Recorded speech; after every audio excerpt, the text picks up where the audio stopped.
Om Swastiastu, Assalamualaikum warahmatullahi wabarakatuh. Salam harmoni. Teman-teman, apa kabar? Semoga semua sehat dan tetap semangat ya. Hari ini kita akan mempelajari materi tentang listrik yang ada di kehidupan kita sehari-hari. Nah, ayo kita pelajari apa itu rangkaian listrik. Pasti kalian sudah pernah melihat peralatan listrik yang ada di rumah ya. Contohnya seperti lampu kamar di rumah, saklar lampu, fitting lampu, dan kabel listrik. Apakah kamu tahu apa saja fungsi peralatan listrik tersebut? Nah, ayo kita bahas agar tahu fungsi dari peralatan listrik tersebut. Nah, dalam sebuah rangkaian listrik terdapat komponen yang menyusunnya agar dapat berfungsi. Berikut ini merupakan komponen rangkaian listrik. Yang pertama yaitu lampu, yang kedua kabel listrik, yang ketiga yaitu fitting lampu, dan terakhir yaitu saklar lampu. Lalu bagaimana fungsi dari komponen-komponen itu?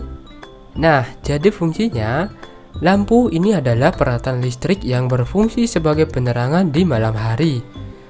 Nah, kemudian kabel listrik merupakan peralatan listrik yang digunakan untuk menghantarkan arus listrik. Kemudian ada pula fitting lampu. Fitting lampu digunakan sebagai rumah lampu, dan dengan alat ini lampu dengan listrik dapat terhubung. Nah, kemudian yang terakhir yaitu saklar lampu. Ya, saklar lampu digunakan sebagai pemutus dan penyambung arus listrik.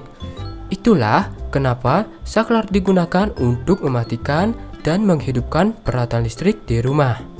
Lalu, untuk menghubungkan semua komponen listrik ini dinamakan rangkaian listrik. Secara umum, rangkaian listrik terbagi menjadi tiga, yakni rangkaian listrik paralel, rangkaian listrik seri, dan rangkaian listrik campuran.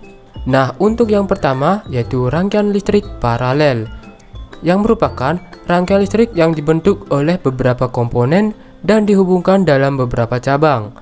Arus yang diterima tiap cabang lebih besar dibandingkan arus dalam rangkaian seri.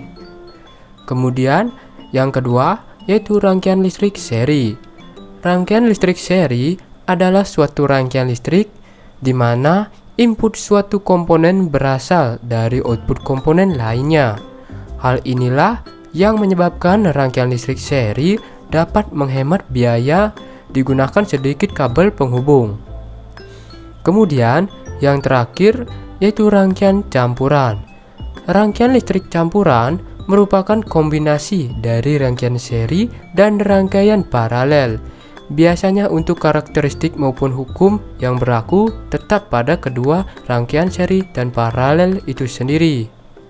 Nah, jadi demikianlah pembelajaran hari ini tentang rangkaian dalam kehidupan sehari-hari. Semoga teman-teman dapat memahami pembelajaran hari ini. Sampai berjumpa pada pembelajaran selanjutnya dengan materi yang tidak kalah menarik ya. Saya pamit undur diri dan saya ucapkan terima kasih. Om Santi, Santi, Santi Om. Wassalamualaikum warahmatullahi wabarakatuh.